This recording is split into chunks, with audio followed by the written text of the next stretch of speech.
The thing with the torture porn articles, okay, torture porn is something which has been invented by the media, and it doesn't really, it doesn't really exist. Vacancy is the kind of the high end, the sort of the mainstream. Do you want to tie in Vacancy at 5 and Captivity at 4 as their next? Shall I do them together? Yeah. Okay, fine.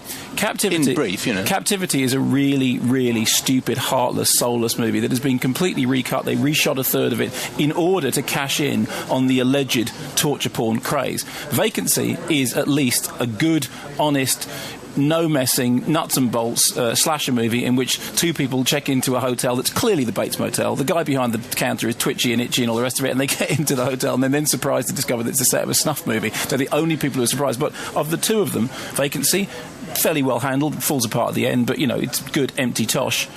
Captivity, really sleazy, nasty, rancid rubbish, and what a shame that Roland Joffe still has his name on it, and indeed that Larry Cohen does. I mean, Larry Cohen made Q the Winged Serpent, and that's a great film. Neil Murchison in Aberdeen said, Dear Doctor, Mr. Mayo, in response to the U2 Elkie Brooks argument, which took place 2 weeks ago, Good Doctor was indeed correct that the version of Lilac Wine, you'll see why I'm reading it at this point, gracing Tell No One is a masterpiece. The moment he mentioned the said song, but not the artist involved, I immediately thought of Jeff Buckley and not Elkie Brooks, as Simon did. However, whilst the Doctor rightly claimed that your own reversal was masterfully executed, he failed to notice the resounding screech of his own rather more conspicuous U-turn. Go on.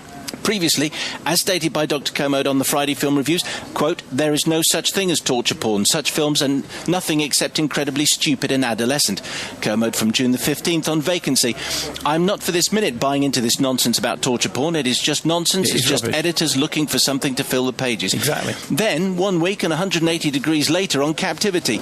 It's really foul in a real prurient, leery, misogynistic in a way that you didn't think was legal anymore. It's really sleazy, nasty and cheap, and horrible to women and horrible to humanity. I feel the Doctor made his assumption about torture porn a little too soon, considering one of the central films of this so-called genre is Captivity. Can I be clear about this? I mean, it's a very well-made point, incidentally. And he does add, let the wit-attainment continue. It's a very well-made point. I want to be absolutely clear about this.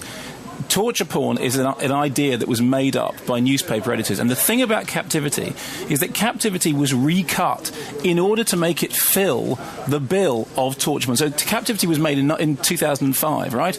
2006, all this stuff starts to kick off. The American distributors say, I want you to go back and reshoot a third of it in order to turn it into the, in inverted commas, classic torture porn movie. I mean, it's one of those weird cases of the other way around, art imitating life. That basically they've recut the film in order to make it fulfill a brief that had already been written up by journalists. And I mean, it's really, it's pitiful and sad. It's not radically different. It's not a new thing. Everyone's saying, oh, God, it's a new thing. It isn't. There's always been sleazy, stupid, adolescent, misogynistic rubbish in the horror genre. The difference is I thought we'd all grown out of it. I mean, I just thought, we went through the wars in the 70s with all this stuff, and we had all the arguments, and Wes Craven made... We went through the wars in the 70s? Yeah, the slasher wars. They were very important. They were very, very important. I missed the slasher wars. Yeah, but you were too busy doing pop music and all that sort of stuff. Some of us were out there fighting... Like everybody else. Fighting for the right of Wes Craven to say that actually Last House on the Left is an art house movie as well as a grindhouse movie. Now, of course, I can't even say grindhouse because everyone thinks of Quentin Tarantino, and I wouldn't want to put that hefty albatross around anyone's neck. But torture porn doesn't exist, but Captivity is a film that's been redesigned to make it look like it does. I'm losing the will to live.